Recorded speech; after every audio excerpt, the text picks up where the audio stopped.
there's the kind of pain that nobody talks about. Not the dramatic kind, not the kind that makes people rush in to save you. I mean the quiet kind of pain. The kind where you still smile, you still go to work, you still answer the text messages, you still show up for everybody else. But deep down, you feel invisible. Like no one really knows how hard you're trying. And maybe you've been asking God questions that you'd never say out loud. Do you even see me? Am I doing something wrong? Why do I feel so alone when I'm trying so hard to still be faithful? And maybe the hardest part is you don't even know how to explain what hurts. You just know that you're tired. Tired of overthinking, tired of feeling like you're behind, tired of carrying battles that nobody notices, tired of praying prayers that feel like they hit the ceiling and then they fall back down. But I want to tell you something that sometimes we forget. God does some of his deepest work in people who feel hidden. It's not the loudest people. It's not the most impressive people. Not the people with perfect routines and a perfect faith. It's the hidden ones. The ones crying in their car after work. The ones trying to heal while still functioning. The ones trying to obey God while fighting anxiety. The ones who still choose kindness after being hurt. The ones who feel forgotten. Those are usually the people that heaven is closest to. And I know social media makes it feel like everyone else is accelerating and like you're stuck. Everybody's announcing engagements, launching businesses, making money, having babies, traveling, living these aesthetic little lives. Meanwhile, you're just trying to make it through the day without mentally collapsing. And honestly, that can make you feel ashamed. Like you should be further ahead by now. But what if the season isn't punishment? What if it's preparation? Because I think sometimes God removes the noise before he reveals identity, which feels terrible at first. Because now the distractions are gone and you have to sit with yourself. Your fears, your wounds, your trauma, your insecurities, your anxiety, your need for validation. And maybe that's where some of you are right now. Maybe God is stripping away everything that you used to attach yourself to emotionally. People aren't responding the same. Things don't excite you the same anymore. You don't feel like the same person you used to be anymore. And it's uncomfortable because you think that you're losing yourself. But maybe you're finally meeting yourself. The kind of person that doesn't need an applause to feel valuable. The version of you that can sit with God and not feel abandoned. The version of you that understands peace is not the absence of chaos. It's the presence of God inside the chaos. I think a lot of people misunderstand Christianity. They think following God means that your life suddenly becomes easy.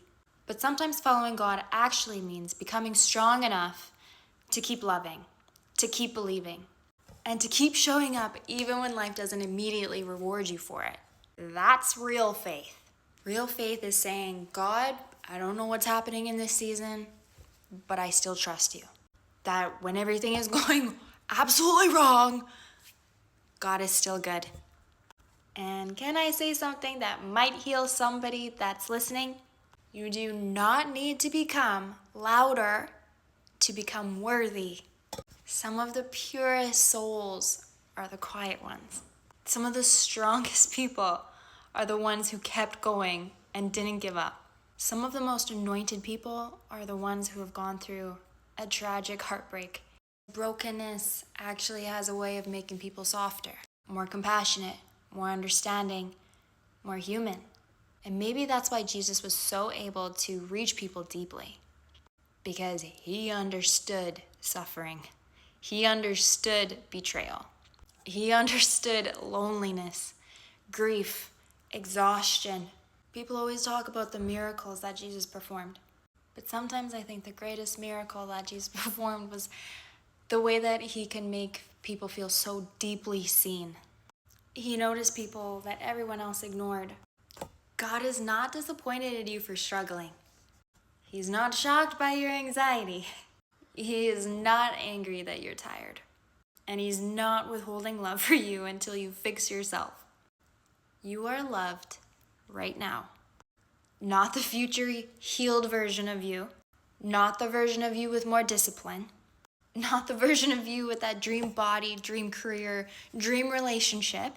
you right now. And I know some people listening may feel like they've wasted years of their life. You think that you're behind, but listen carefully. A delayed season is not a destroyed destiny. God can do more in 1 year than you can do in 10 years forcing things, trying to force things. And sometimes that waiting season is where your roots grow deep. Trees that grow too fast actually usually break in storms, but the ones with the deep roots, they survive. So maybe this season is rooting you. I also think that people feel emotionally exhausted because they've spent their whole life trying to earn love, trying to be enough for everyone, trying to prove themselves. And that is one of the loneliest ways to live, because eventually you realize that no amount of achievements heals that insecurity.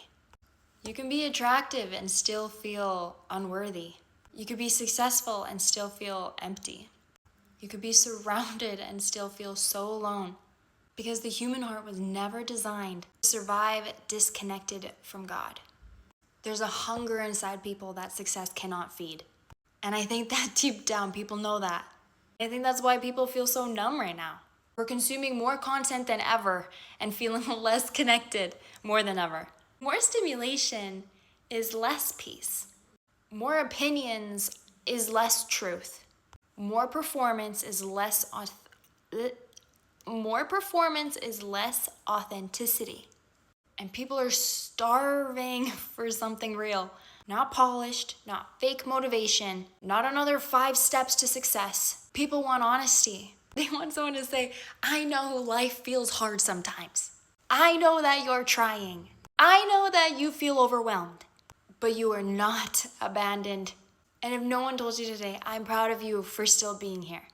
Seriously, some of you have fought battles that no one even knows about. And you still got up, and that matters. Your softness matters. Your existence matters. Your heart, it matters. And maybe you haven't seen the fruit of your prayers yet, but seeds grow underground before they pop the surface. Just because you can't see growth does not mean that God is absent. Something is happening, even here, even now, especially in those hidden places. So if you're feeling lost right now, maybe don't ask, why is this happening to me? Maybe ask yourself, what is God trying to grow deep within my heart through this season? The hardest seasons create the strongest people. Not colder people, not harder people, stronger people with a tender heart. And the world desperately needs those kind of people right now. So maybe you're listening to this in the evening, in the morning, wherever you are right now. Take a deep breath. You don't have to figure out your entire life right now. You don't need to carry tomorrow before it arrives. You don't need to become someone else to think that you're deserving of God's love. He already sees you completely and somehow still chooses you every single time. And maybe that's the most beautiful part of Christianity. It's not perfection, not performance, it's grace. The kind that reaches people at their lowest. The kind that sits beside people in their mess. The kind that says, you're still worthy of love here. And maybe for the first time in a long time, that's exactly what your soul needed to hear.